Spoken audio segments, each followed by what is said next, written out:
आज हम एक ऐसी कहानी लेकर आए हैं जिसमें देखेंगे कि मौसम में बदलाव की वजह से धरती पर कैसे बहुत सारी प्राकृतिक आपदाएं आने लगती हैं। लोगों को बचाने के लिए कई देश मिलकर स्पेस में कुछ सैटेलाइट लगाते हैं, लेकिन उस सैटेलाइट ने इन मुसीबतों को और भी ज्यादा बढ़ा दिया। पहले तो सब ठीक चल रहा था, लेकिन फिर अफगानिस्तान और उसके आसपास के इलाकों में टेम्परेचर -50 डिग्री हो गया। अचानक इतनी ठंड बढ़ गई कि लोग बर्फ में जम गए। हांगकांग में इतनी गर्मी बढ़ी कि जमीन से लावा निकलने लगा। इस मूवी को आखिर तक जरूर देखिएगा, क्योंकि एंडिंग में कुछ ऐसा होगा जो आपके होश उड़ा देगा। मूवी की शुरुआत में हमें एक बच्चे की आवाज सुनने को मिलती है जो बताता है कि 2019 में धरती का मौसम बहुत ही खतरनाक रूप से बदल गया था। पूरी दुनिया तूफान, बाढ़ और सूखे से तबाह हो रही थी। एक बार तो हीट वेव के कारण एक साथ 20 लाख लोगों की मौत भी हो गई। अब यह सारी चीजें बहुत खतरनाक रूप ले रही थीं। इसीलिए सभी देशों ने अपने देश के लिए नहीं बल्कि इंसानियत को बचाने के लिए इस मुसीबत पर काम करना शुरू कर दिया। वो सभी मिलकर एक सैटेलाइट बनाते हैं जो धरती के टेम्परेचर को कंट्रोल कर सकती है। सभी देशों ने उस सैटेलाइट की मदद से काफी सारे तूफानों को तबाही मचाने से पहले ही रोक लिया। इसके बाद हमें जैक को दिखाया जाता है। यह वही साइंटिस्ट है जिसने उस सैटेलाइट को बनाया है। आज उसकी अमेरिकन प्रेस कॉन्फ्रेंस के सामने मीटिंग थी। उस मीटिंग में हेड जैक की ही गलतियां निकाल रहा था, क्योंकि जैक ने उनकी इजाजत के बिना ही सैटेलाइट को ऑनलाइन कर दिया था। जैक सफाई देते हुए कहता है कि मैंने ऐसा सिर्फ धरती पर आ रहे तूफानों को रोकने के लिए किया था, लेकिन कोई भी उसकी बात सुनने से इनकार कर देता है और उसे अपनी नौकरी से भी निकाल दिया जाता है, यह कहकर कि वो इस सैटेलाइट को खुद के लोगों के साथ भी चला सकते हैं। इसके बाद जैक को उसका भाई मिलता है। वो भी प्रेस कॉन्फ्रेंस में आया हुआ था। दरअसल यह सारा काम उसी का था, क्योंकि वो अपने भाई से जलता है। वो नहीं चाहता कि चारों तरफ सिर्फ उसकी ही बातें होती रहे। जाने से पहले जैक का भाई मैक्स उसे बताता है कि अब उस सैटेलाइट का कंट्रोल मेरे हाथ में है। फिर हमें सीधा 3 साल आगे का सीन दिखाया जाता है। कुछ सोल्जर्स अफगानिस्तान के रेगिस्तान में एक बहुत ही अजीब सी चीज देखते हैं। वहां रेगिस्तान में अचानक से बर्फ पड़ना शुरू हो गई थी और वहां का टेम्परेचर इतना ज्यादा गिर गया था कि वहां के सभी लोग बर्फ में ही जम गए थे। जैसे ही एक सोल्जर ने एक आदमी को छुआ, उसका हाथ ही टूटकर नीचे गिर जाता है। ये खबर अमेरिका तक भी पहुंच जाती है और प्रेसिडेंट एक मीटिंग रखता है। उस समय सभी को पता चलता है कि अफगानिस्तान वाली सैटेलाइट खराब हो गई है। इस वजह से वहां का तापमान बदलकर माइनस में जा रहा है। प्रेसिडेंट मैक्स को ऑर्डर दे देता है कि वो किसी अच्छे आदमी को ढूंढकर उसे स्पेस में उस सैटेलाइट में भेजे, ताकि वो जल्दी से उस सैटेलाइट को ठीक कर सके। मीटिंग के बाद सेक्रेटरी ऑफ स्टेट मैक्स को कहता है कि इस काम के लिए तुम्हारा भाई बिल्कुल सही होगा, क्योंकि उसने पहले भी ऐसे कई सारे मिशन को हैंडल किया हुआ है। उधर स्पेस में अफगानिस्तान की खराब हुई सैटेलाइट को चेक करने के लिए अंदर ले आया जाता है। तभी वहां पर मौजूद एक आदमी उस सैटेलाइट में अपनी हार्ड ड्राइव लगाकर सारा डेटा उसके अंदर ट्रांसफर कर लेता है। इसके बाद उसने वह हार्ड ड्राइव निकालकर अपने डॉक्यूमेंट के साथ अपने लॉकर में रख दिया।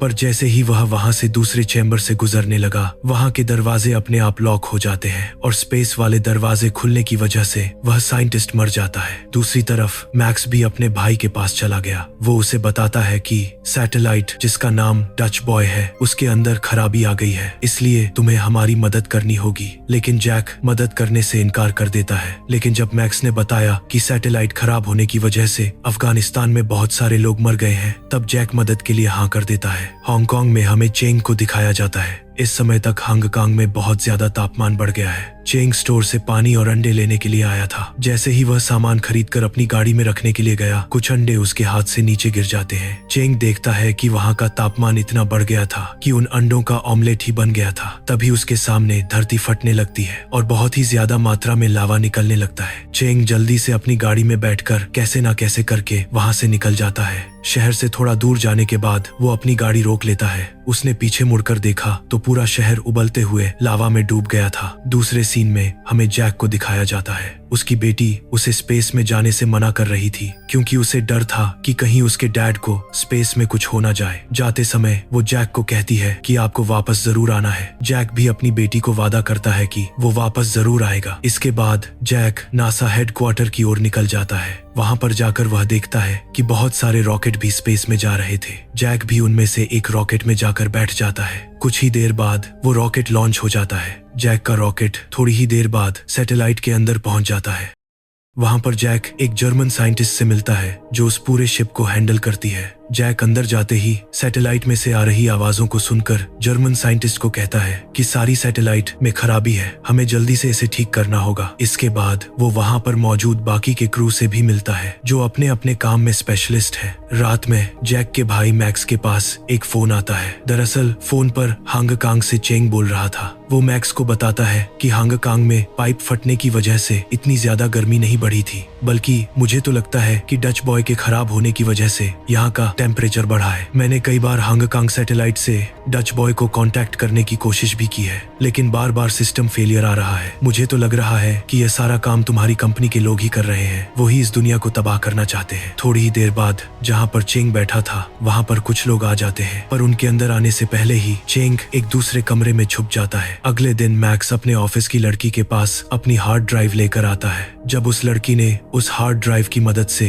अफगानिस्तान सैटेलाइट की इंफॉर्मेशन निकालने की कोशिश की तो उसके हाथ कुछ भी नहीं लगता है, क्योंकि किसी ने उस सैटेलाइट को पूरी तरह से लॉक कर दिया था। यानी अब उस सैटेलाइट का एक्सेस उनके पास नहीं था। यह देखकर मैक्स जल्दी से जाकर स्पेस में बैठे जैक से कांटेक्ट करता है। जैक मैक्स को बताता है कि जो भी इस सैटेलाइट के साथ हो रहा है वो डिफेक्ट नहीं है, बल्कि कोई जानबूझकर ऐसा कर रहा है। जैक को पहले से ही शक था, लेकिन अब उसका शक पूरी तरह यकीन में बदल जाता है। जाते जाते मैक्स जैक से कहता है कि अब जो भी तुम करोगे उसके बारे में तुम्हें पहले मुझे बताना होगा। अगर तुमने ऐसा नहीं किया तो मैं फिर से तुम्हें धरती पर बुला लूंगा। इसके बाद हम देखते हैं कि अब अफगानिस्तान की सैटेलाइट फिर से अपनी जगह पर भेजी जा रही थी। जैक और उसकी टीम भी वहां पर आ जाती है, पर तभी जिस मशीन ने उस सैटेलाइट को पकड़ा हुआ था वो पूरी तरह से आउट ऑफ कंट्रोल हो जाती है। उस समय जर्मन की साइंटिस्ट मरने ही वाली थी कि तभी जैक उसे बचा लेता है, लेकिन वो सैटेलाइट पूरी तरह से खराब हो गई थी। इसके बाद उस सैटेलाइट को फिर से ठीक करने के लिए भेज दिया जाता है। फिर वो देखते हैं कि जब तकनीकी गड़बड़ी की वजह से उनका एक साथी मरा था, उसके साथ अफगानिस्तान की सारी हार्ड ड्राइव भी चली गई थी, लेकिन स्पेस में एक हार्ड ड्राइव उनकी सैटेलाइट पर ही अटकी हुई है। जैक और जर्मन की साइंटिस्ट उस ड्राइव को लेने के लिए बाहर स्पेस में चले जाते हैं। जैक सही सलामत उस ड्राइव को सैटेलाइट से अलग कर लेता है, लेकिन वापस आते समय उसका सूट आउट ऑफ कंट्रोल हो गया। वो जैक को स्पेस की गहराइयों में लेकर जा रहा था,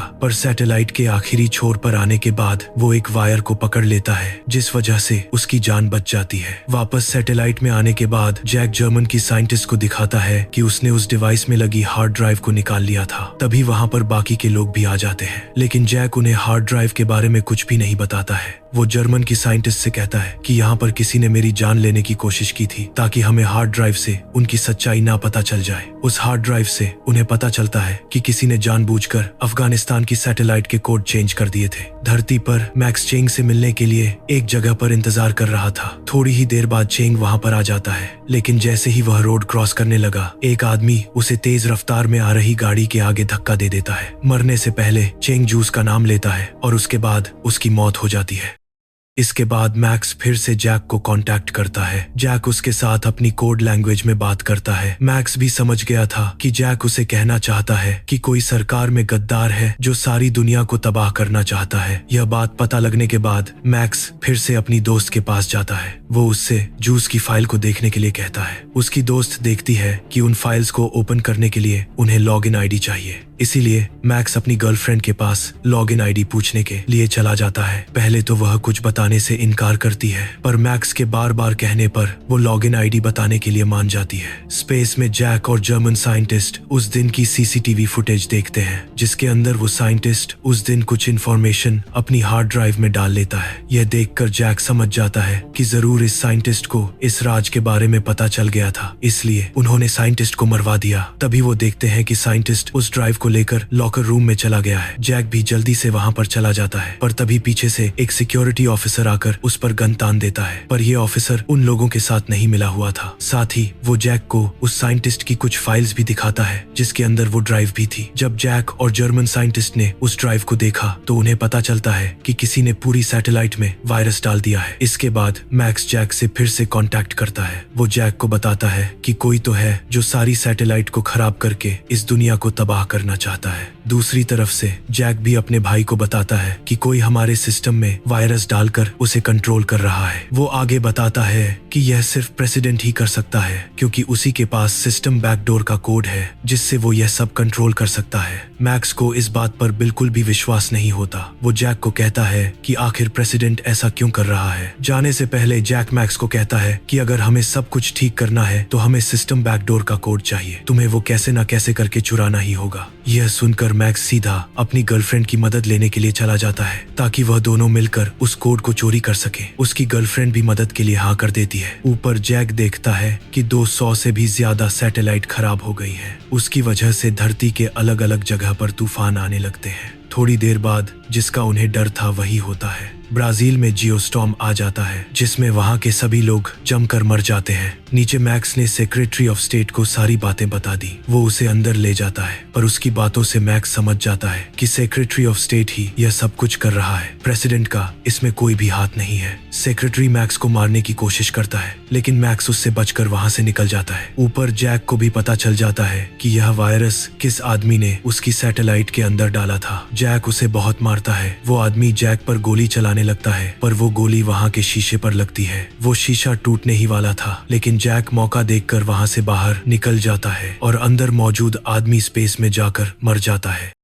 नीचे मैक्स जल्दी से अपनी गर्लफ्रेंड को भी बता देता है कि यह सब सेक्रेटरी का काम है, इसलिए हमें सबसे पहले प्रेसिडेंट को यहाँ से निकालना होगा क्योंकि वही सिस्टम बैकडोर का कोड है। हमें उन्हीं के फिंगरप्रिंट चाहिए। ये सुनकर मैक्स की गर्लफ्रेंड खुद चल रही स्पीच में फायरिंग कर देती है जिस वजह से उस पूरे स्टेडियम में भगदड़ मच जाती है। इसी बीच मैक्स की गर्लफ्रेंड प्रेसिडेंट को वहां से बाहर निकाल लाती है और मैक्स के साथ उन्हें अपनी गाड़ी में बैठाकर वहां से ले जाती है। जाते समय मैक्स प्रेसिडेंट को बता देता है कि सेक्रेटरी आपको मारकर खुद प्रेसिडेंट बनना चाहता है। उधर धरती के दूसरे कोनों पर कहीं पर बहुत ज्यादा ठंड बढ़ रही थी तो कहीं पर बहुत ज्यादा गर्मी बढ़ रही थी। मैक्स प्रेसिडेंट के साथ यहाँ से जा ही रहा था कि तभी सेक्रेटरी के कुछ लोग आकर उनकी गाड़ी पर हमला कर देते हैं लेकिन मैक्स की गर्लफ्रेंड अपनी ड्राइविंग स्किल्स से उन्हें बचा लेती है। ऊपर सैटेलाइट में मौजूद सभी लोग अपने अपने रॉकेट में बैठकर वहां से निकल जाते हैं क्योंकि पूरी सैटेलाइट तबाह हो रही थी। लेकिन जैक जाने से इनकार कर देता है क्योंकि जब मैक्स उसे किल कोड भेजेगा तो कोई तो होना चाहिए जो सैटेलाइट को फिर से रिस्टार्ट कर सके। सेक्रेटरी प्रेसिडेंट की गाड़ी को ट्रैक कर रहा था। जैसे ही वह प्रेसिडेंट की गाड़ी को आते हुए देखता है उसने दूर से ही उस गाड़ी को ब्लास्ट कर दिया। उसे लगता है कि प्रेसिडेंट मर गया है पर तभी पीछे आकर मैक्स की गर्लफ्रेंड सेक्रेटरी को गन पॉइंट पर ले लेती है। सेक्रेटरी अब पूरी तरह से उनके कंट्रोल में था। मैक्स उसे बहुत जोर से मुक्का मारता है। फिर सेक्रेटरी को पुलिस के हवाले कर दिया जाता है। इसके बाद मैक्स प्रेसिडेंट को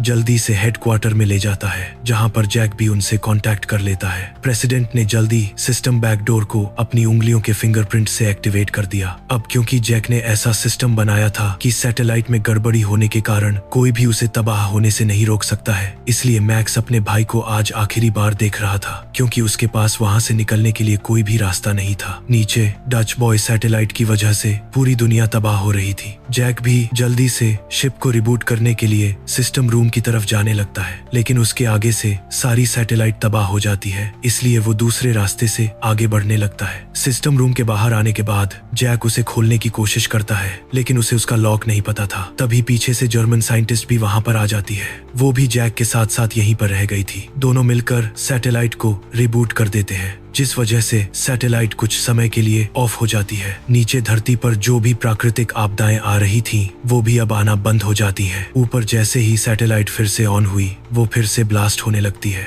जिस रूम में जैक और जर्मन साइंटिस्ट थे वो भी बिल्कुल तबाह हो जाता है।